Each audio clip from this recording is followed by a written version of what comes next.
Hello, welcome to today's presentation on reusing passwords between sites. Not a good choice. This presentation is brought to you through the partnership of your local library, the Wyoming Cybersecurity Action Network Committee, and our sponsoring organizations. Now, there are thousands of sites which require users to sign in. Examples include online stores, social media sites, email, gaming sites, school and work sites. In fact, the list is almost endless. And we all have many sites that we need to log into throughout our day. So, to simplify our lives, it may seem easier to try to use the same password for each site. However, there's danger ahead with this. Unfortunately, reusing passwords between sites makes it much easier for attackers. From a simple statistical standpoint, the more places you have a password stored online, the more likely it is to be stolen. And once stolen, user IDs and passwords are readily available online. And attackers assume that people are going to be reusing passwords between sites, and they include this as part of their attack strategy.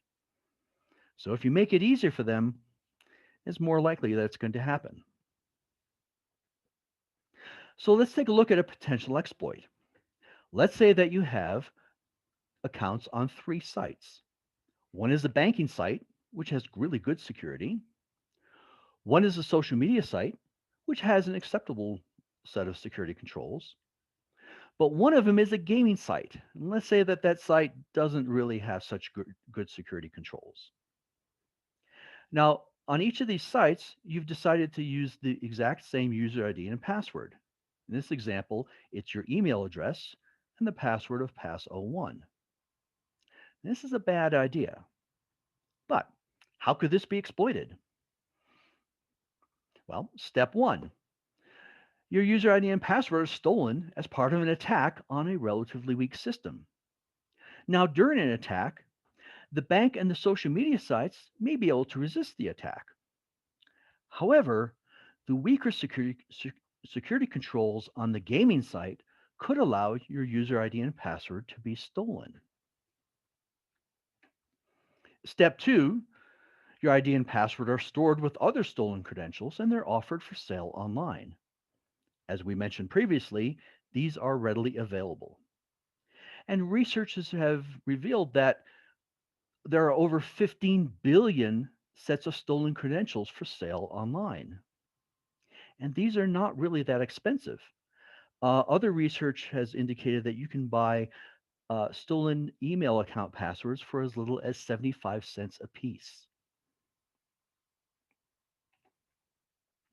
So, step three, someone buys a group of stolen user IDs and passwords, and they use them against a list of systems that they're targeting.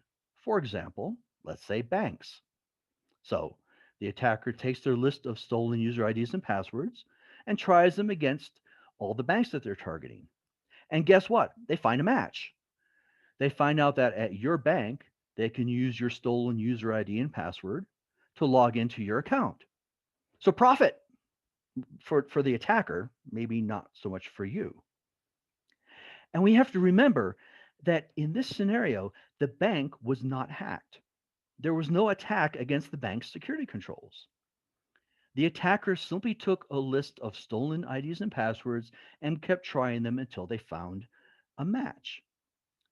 So this attack succeeded simply because you used the exact same user ID and password on the bank for your banking system as you did on the gaming site.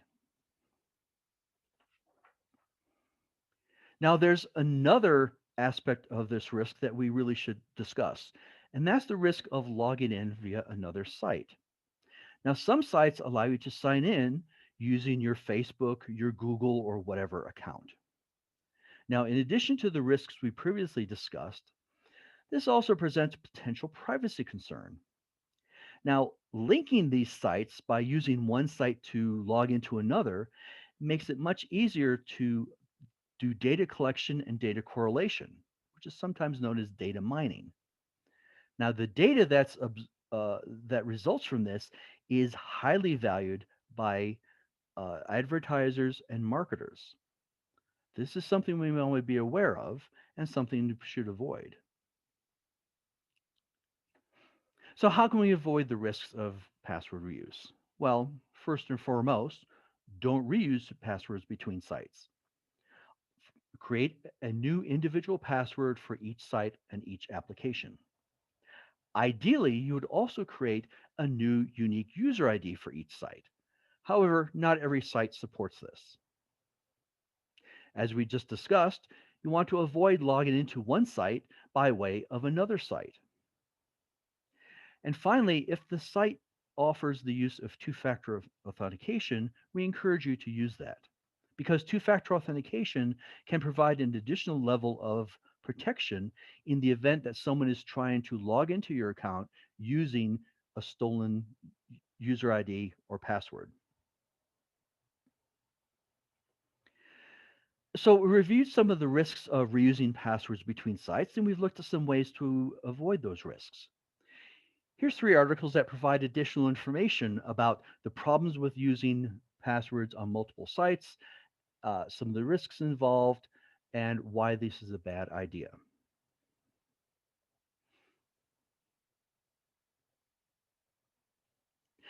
Thank you for attending this Cyber in a Box library program presentation.